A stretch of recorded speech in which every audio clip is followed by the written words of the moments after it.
Kami bersyukur ya Allah Bapa yang Maha Kasih. Kami hidup di dalam anugerah. Masa anugerah ini masih boleh kami nikmati. Kami tahu waktu ini akan segera berakhir. Kami berdoa untuk umat manusia di muka bumi ini. Agar berita Injil boleh mengubah setiap orang jadi anak-anak anugerah. Engkau yang mengumpulkan banyak sekali orang Bapa Surgawi. Tarik hati setiap orang di sekitar kami. Yang buat kami membawa kehadiran-Mu. Sehingga ada kehausan, kerinduan untuk mendengar kebenaran firman. Di mana kami hadir, kami boleh memancarkan terang-Mu yang membuang semua kabut dan tipu muslihat dunia ini. Untuk membuat mereka melihat ada kebenaran di dalam diri kami. Yang boleh kami share, boleh kami bagikan. Sehingga banyak orang mengerti akan kasih-Mu yang luar biasa. Makasih Bapak Surgawi, sekarang berkata-katalah dalam nama Tuhan Yesus Kristus, kami mendengar Engkau. Kami berdoa untuk mereka yang masih di jalan, kami minta malaikat membantu sehingga cepat mereka tiba di sini. Di dalam nama Tuhan Yesus, haleluya. Amin. Shalom. Saudara, berapa banyak di antara saudara yang suka diberkati? Suka diberkati. Angkat tangan tinggi-tinggi. Yang tidak suka jangan angkat tangan. Tidak doyan gitu. Semua orang suka diberkati. Tapi hari ini Anda mendengar satu tema yang aneh. Berkat yang menjadi kutuk. Orang tanya, Pak Andreas apa tidak salah? Biasanya khotbahnya tentang Tuhan mengubah kutuk jadi berkat. Itu pernah dikhotbahkan. Ya, itu sudah pernah dikhotbahkan. Tapi ada sisi lain dari berkat. Kadang-kadang berkat bisa jadi kutuk. Anda harus mengerti juga dong. Jangan hanya satu sisinya saja ya. Ada sisi yang lain. Berkat bisa jadi kutuk. Baca dulu ayat ini ya. Status Anda itu penting sekali. Status Anda. Anda harus tahu. Sejak Anda percaya Tuhan Yesus sebagai Tuhan dan Juru Selamat dan membuka hati, mengundang Tuhan Yesus masuk di hatimu, Anda jadi berbeda dengan orang lain. Karena sejak Yesus ada di dalam dirimu, engkau disebut anak Allah. Amin. Tapi Tuhan Yesus menebus Anda, dibayar dengan darahnya segala dosa Anda, supaya Anda pindah ke dalam sistem Yesus. Dan sistem Yesus di atas muka bumi ini, Dia jadikan semua orang percaya itu menjadi imam. Imam kerajaan Allah. Semua orang. Tua, muda, besar, kecil, laki, perempuan. Terima Yesus, lahir baru. Anda adalah imam. Amin. Baca dulu sama-sama. 1, 2, 3. Tetapi kamulah bangsa yang terpilih, imamat yang rajani, bangsa yang kudus, umat Allah sendiri, supaya kamu memberitakan perbuatan-perbuatan yang besar dari Dia yang telah memanggil kamu keluar dari kegelapan kepada terangnya yang ajaib. Ini gambar saja. Dulu zaman dulu imam, ya terutama imam besar, pakaian imam itu seperti ini. Di sini ada kantong, ya seperti kutang begitu, ada kantongnya tapi di sini ada 12 permata.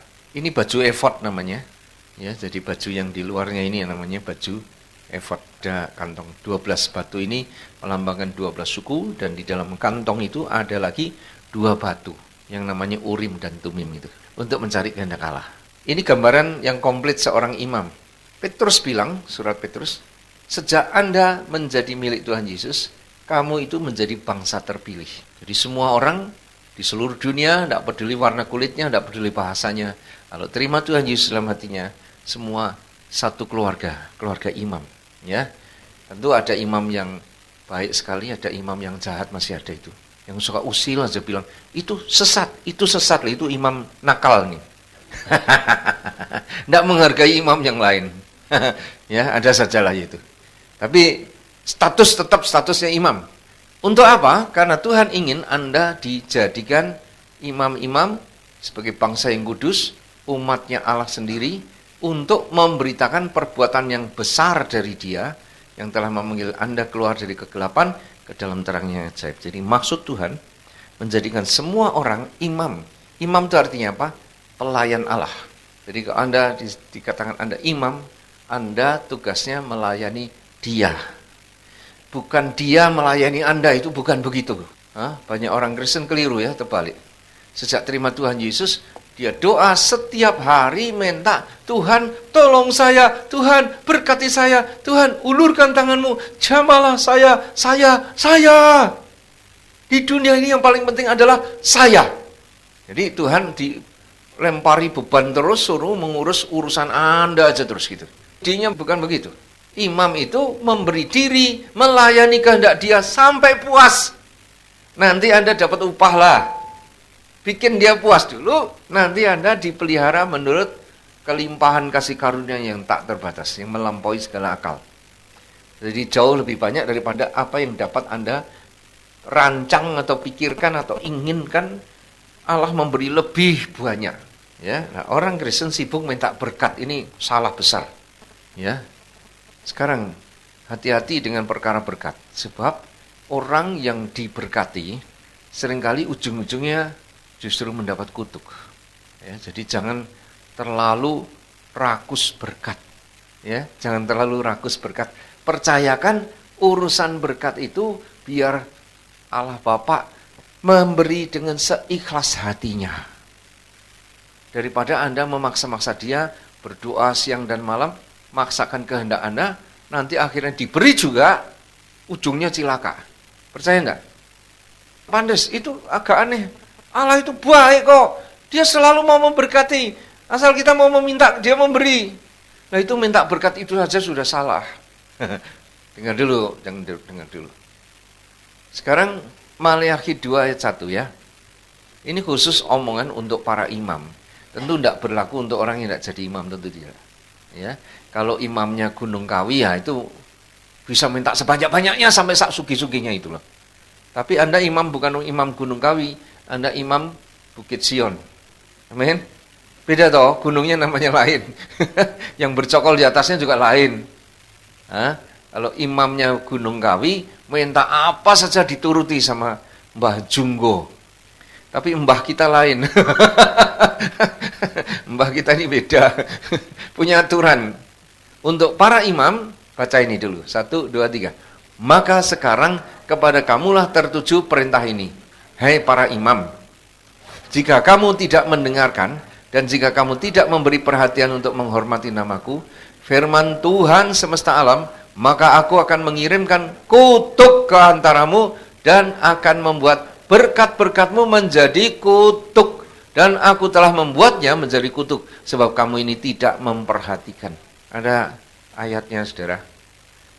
Tuhan bilang, hai para imam. Imam Dia tentunya bukan imam Gunung Kawi. Imam Dia, hati-hati ya. Aku menuntut satu hal. Mendengar suaraku. Mendengar suaraku. Maka engkau akan kuberkati dengan berkatku. Tapi kalau kamu tidak mendengar suaraku, kau tutup kupingmu, kamu sibuk dengan berkat saja, berkat itu ujung-ujungnya bikin kau kena kutuk. Jelas enggak ini? Jelas enggak ya? Jadi ini ada tertulis dalam Alkitab, saya bukan ngarang yang enggak. Hanya menerangkan apa yang tertulis dalam Alkitab. Kok bisa berkat, kok bisa jadi kutuk, bagaimana? Ya, ini contohnya saudara. Pada waktu zaman orang Israel dibawa Musa keluar dari tanah Mesir, kerjaan mereka itu bersungut saja. Kenapa? Mereka itu dikeluarkan dari tanah, walaupun diperbudak, tapi mereka masih bisa makan dengan normal, masih ada daging, sayur, segala macam. Ketika dibawa mengembara, itu langka. Daging itu langka, sayur apalagi saudara, di padang gurun tidak ada sayur. Jadi mereka hanya makan barang-barang yang kering-kering, dendeng, apa segala macam gitu ya. Roti-roti yang keras harus dicelup sama air panas gitu ya. Mungkin kopi juga nggak ada saudara. Nggak ada kopi, coklat, nggak ada. Gersang. Jadi ini bosan, menjemukan. Dan mereka mengomel. Baca sama-sama. 1, 2, 3. Dan berkata kepada mereka, kalau kami mati tadinya di tanah Mesir oleh tangan Tuhan, ketika kami duduk menghadapi kuali berisi daging dan makan roti, sampai kenyang. Sebab kamu membawa kami keluar ke padang gurun ini untuk membunuh seluruh jemaah ini dengan kelaparan. Ini sungut-sungut. Ya, sungut-sungut. Yang diucapkan oleh orang-orang Israel, dan itu merata. Satu orang bersungut-sungut, 3 juta ikut bersungut-sungut gitu loh saudara. Modelnya begitu. Satu ngomong apa gitu, yang lain niru aja gitu, bunyi sama gitu. Itu kerjaan Musa itu tiap hari aja. Menggembalakan 3 juta rakyat yang selalu bersungut-sungut. Ini gambar apa sih ini? Namanya Grumpy. Snow White. Salah satu orang kerdil yang ngikutin Snow White itu namanya Grumpy. Tukang mengeluh aja gitu loh. Ya. Tukang mengeluh aja. Orang yang suka mengeluh dalamnya ada grumpy spirit. Roh keluh kesah. Saya waktu disuruh sabatikal saya ngeluh aja. Saya ngomel, Tuhan kenapa sih aku kau suruh begini? Tuhan, orang lain saja gitu loh. Siapakah aku ini? Oh Tuhan. Tuhan, engkau itu dulu bagaimana dong? Aku dulu punya pacar, kau suruh putus, lalu kau suruh kawin sama seorang perempuan yang lebih tua dari aku. Aku nurut, sudah itu mati lagi umur 5 tahun kawin mati lagi. Sekarang Tuhan, aku dicela, diomongin orang macam-macam. Sekarang ketemu lagi cewek ini, satu ini anak saya punya anak perempuan. Nanti suruh apa lagi aku nih Tuhan? Sorry Tuhan, it's not me who are grumbling, you know. It's not me, Lord. Forgive me, okay? It's not me. It's that grumpy spirit inside me that grumble. Saya bilang, Tuhan minta maaf ya, ini yang ngomel ini bukan saya, bukan. Yang ngomel ini roh grumpy di dalam saya ini loh.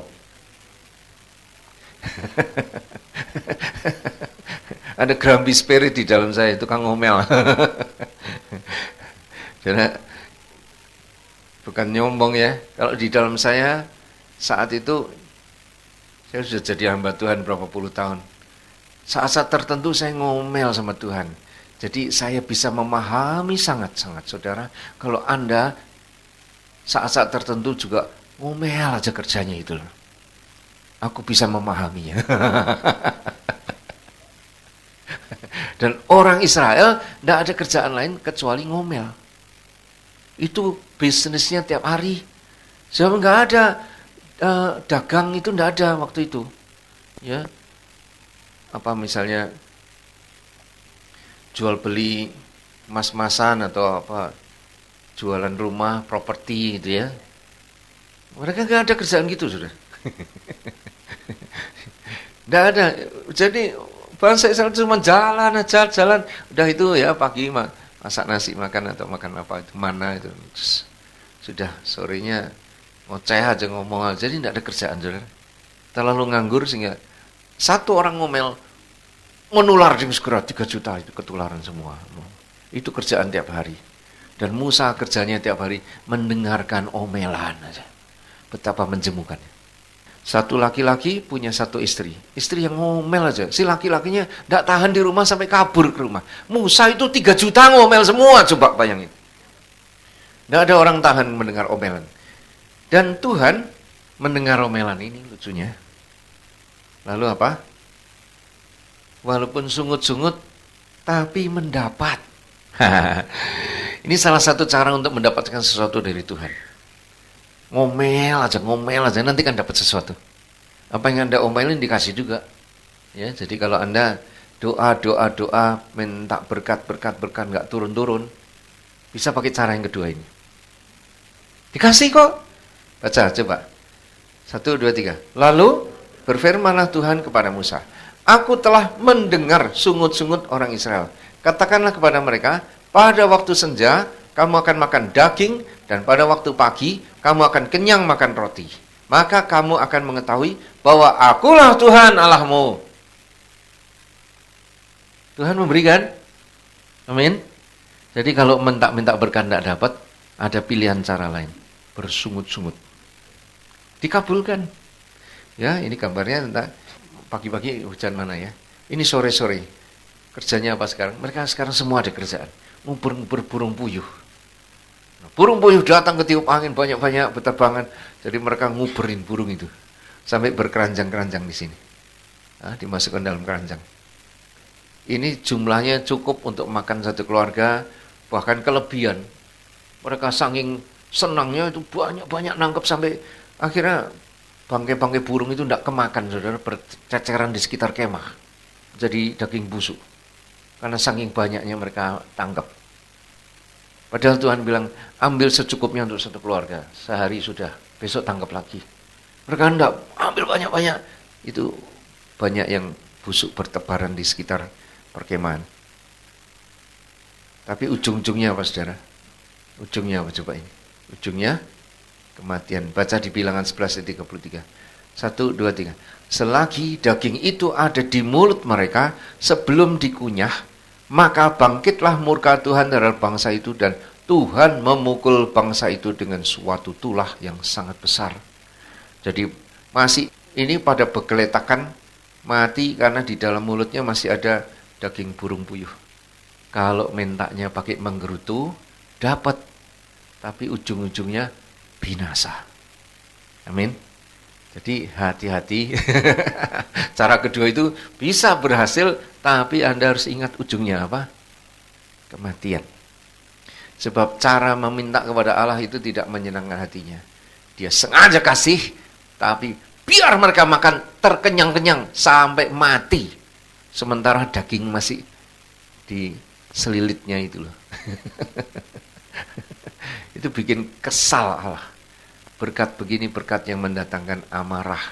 Berkat yang disertai dengan jengkel dari Allah. Tapi dapat loh. Jadi hati-hati ya. Jangan menggerutu. Sebab sebetulnya tidak usah menggerutu. Ngomong baik-baik saja. Dia menjawab doa. Cara berdoa yang bertele-tele, bertalu-talu, sampai berteriak-teriak, sampai gedor-gedor pintu surga, itu mendatangkan malapetaka. Saya tidak tahu masih adakah pendeta yang begitu kalau doanya. Oh Tuhan, kami berseru kepadamu, curahkanlah berkat-Mu, lihatlah hamba-hamba-Mu ini. Kami semua adalah orang-orang yang mengalami banyak sengsara. Tuhan, curahkanlah berkat-Mu, kami gedor pintu surga dalam nama Yesus. Saya pernah dengar itu waktu saya masih muda sekali dulu. Loh kok pendeta kok gedor-gedor pintu surga? Kok enggak takut ya? Iya kalau Tuhan keluar langsung, oh sorry anak-anak aku tadi ketiduran ya, ini tak kasih berkat gitu. Kalau dia buka pintu lalu disiram air panas, jur. Kenapa kok gedor-gedor pintu? Contoh lain. Ini dalam perkara lain, yang namanya berkat kan macam-macam ya. Tidak cuma uang dan makanan. Oke? Absalom, saudara. Absalom itu dari anak-anaknya Daud paling cakep, saudara. Ganteng. Yang paling menarik adalah rambutnya. Perempuan iri lihat dia. Nah, rambutnya itu cepat sekali bertumbuh. Dalam setahun itu kalau ditimbang, kalau dipotong rambutnya itu setahun, 1 tahun. Itu beratnya 2 kilo seperempat, saudara. Coba bayangkan.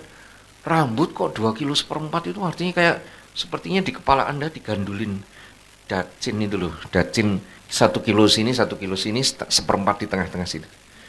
Beratnya kayak apa ya? Itu 1 tahun aja begitu.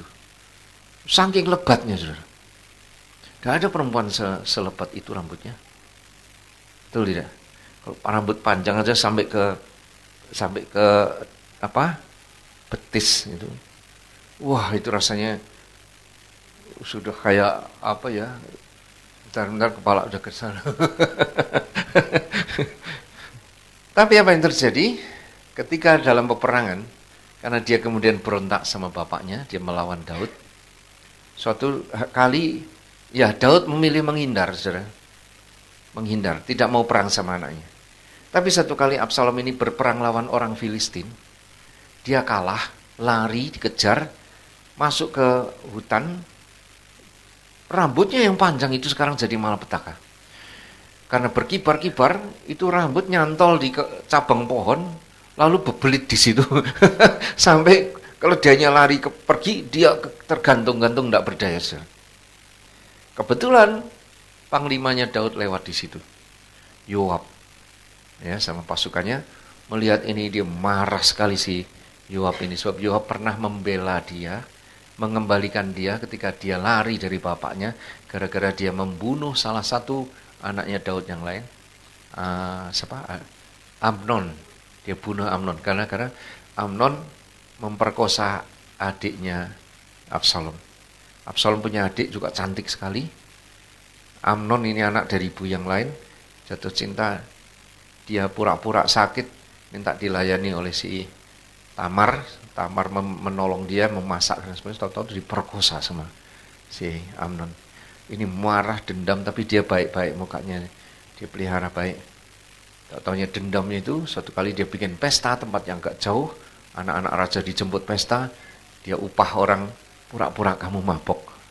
Kalau semua anak-anak raja sudah pada mulai mabok, kamu juga pura-pura mabok, bunuh itu Amnon. Betul, tusuk, mati Amnon. Semua anak-anak raja kaget, lari kabur, lari pada bapaknya. Absalom jadi ketakutan, kabur dari bapaknya. Berapa tahun tidak disuruh pulang, bapaknya tidak mau suruh dia pulang. Yoab yang tolongin supaya dia balik kepada bapaknya. Ya, tapi sekarang anak ini berontak melawan bapaknya. Yoab benci sekali ini. Begitu lewat, anak durhaka ini ada di sini, ambil tombak, ditombak sih, mati. Silakan dia baca ceritanya 1, 2, 3. Di seluruh Israel tidak ada yang begitu banyak dipuji kecantikannya seperti Absalom. Dari telapak kakinya sampai ujung kepala tidak ada cacat padanya. Apabila ia mencukur rambutnya pada akhir tiap-tiap tahun, yang mencukurnya karena menjadi terlalu berat baginya, maka ditimbangnya rambutnya itu 200 sikal beratnya menurut batu timbangan raja. 200 sikal itu 2,5 kilo, 2,4 kilo. Berat sekali. Terlalu berat baginya. Tapi yang elok ini ternyata pada satu hari justru itu yang mendatangkan celaka dia. Dan kecantikan sangat dikagumi, dihargai, dipuja-puja. Nanti ke ujung-ujungnya kecantikan itu bikin orang itu jatuh dalam berbagai pencobaan dan perzinahan dan malapetaka. Jadi yang tidak cantik berbahagialah sedikit. Ya, kadang-kadang saja, tapi banyak bahayanya.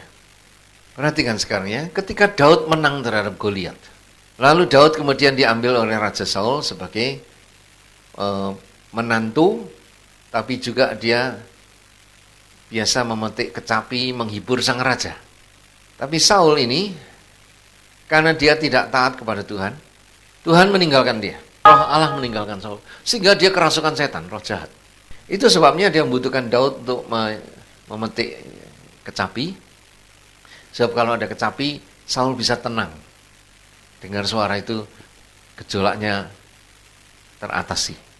Namun, pada waktu peperangan dengan Goliat itu terjadi, Saul yang ternyata yang mengalahkan adalah Daud. Jadi Saul kemudian bertanya, kamu tuh anaknya siapa? Saya anaknya Isai. Lalu dibawa ke istana. Anak-anak perempuan Israel pada menyanyi, memuji-muji arak-arakan ini, sambil menyanyi, memukul rebana, menari. Mereka berkata, Saul mengalahkan orang beribu-ribu, mengalahkan musuh beribu-ribu, tapi Daud mengalahkan musuhnya berlaksa-laksa. Jadi pujian itu agak keterlaluan. Rajanya dipuji beribu-ribu, membunuh musuhnya. Si Daud membunuh musuhnya berlaksa-laksa. Sampai Saul mendengar ini jengkel hatinya. Aku dibilang membunuh musuh beribu-ribu, sedangkan Daud berlaksa-laksa. Wah. Satu hari dia merebut tahtaku ini pasti. Dan apa yang terjadi? Baca dulu ya, 1 Samuel 18 ayat 7, 2, 3. Dan perempuan yang menari-nari itu menyanyi berbalas-balasan. Katanya, Saul mengalahkan beribu-ribu musuh, tapi Daud berlaksa-laksa. Lalu bangkitlah amarah Saul dengan sangat. Dan perkataan itu menyebalkan hatinya, sebab pikirnya, kepada Daud diperhitungkan mereka berlaksa-laksa, tapi kepadaku diperhitungkannya beribu-ribu. Akhirnya jabatan raja itu pun jatuh kepadanya. Sejak hari itu maka Saul selalu mendengki Daud. Ini yang keterlaluan itu sebetulnya siapa? Kan Daud tidak salah toh. Tidak salah ya. Yang salah itu orang Israel. Perempuan-perempuan itu loh. Daud itu kan cakep, ganteng gitu. Jadi mulutnya memuji-muji. Dan Daud juga dipuji-puji ya. Mukanya makin merah sudah kayak ini. Memerah gitu. Blushing gitu. Dan makin ganteng. Daud senang juga. Sebetulnya harusnya ya. Saya mikir ini harusnya buat apa sih Daud? Harusnya dia bilang, "Shh, diam! Kalian tidak boleh nyanyi kayak begitu." Kalau Daud berbuat begitu, barangkali Saul tidak dendam sama dia. Daud senang dipuji. Dia biarin saja. Atau dia tidak tahu mesti bertindak apa gitu loh. Karena baru pertama kali ini Daud dipuji-puji. Saudara. Selamanya dia itu selalu berdiri di belakangnya kambing-kambing, domba-domba, perang sama beruang, sama singa, semua gitu aja itu tiap hari. Jadi sekali dipuji-puji, dia tidak tahu mesti berbuat apa. Coba waktu itu dia minta hikmat. Tuhan beri aku hikmat. Ini pujian kok rasanya rada tidak pas Tuhan.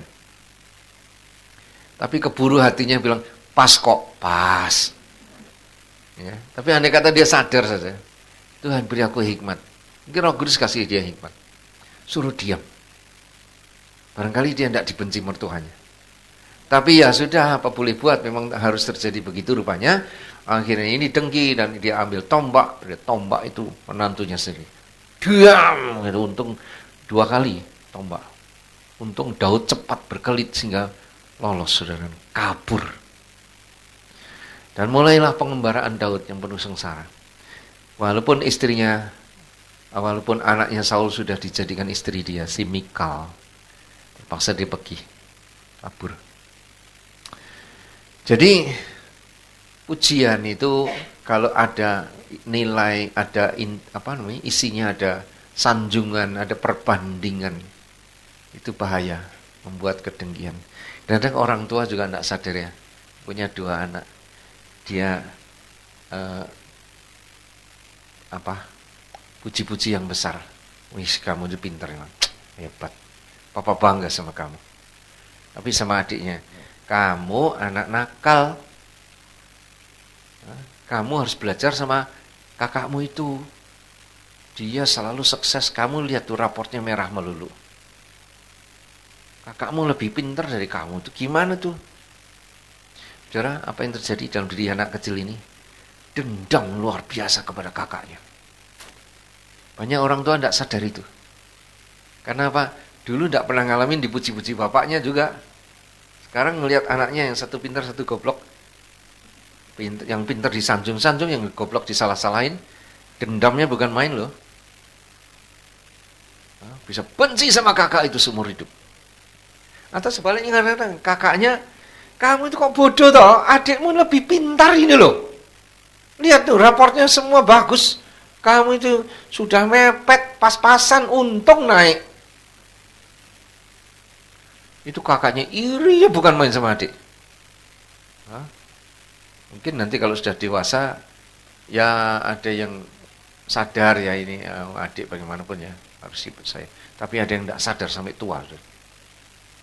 Itu hanya omongan pujian terhadap anak. Jangan pernah membanding-banding, oke? Punya anak, cintai dengan sama rata. Yang kurang, diangkat justru. Kau juga pintar kok. Yuk kamu berusaha lebih keras. Pasti kamu bisa. Beri encouragement. Bukan dibanding-banding. Pujian itu mencelakakan, saudara. Dan apalagi kalau ada banding-banding. Saudara, yang seringkali kalau Anda haus akan pujian, ada seorang memuji Anda, rasanya gereng langsung.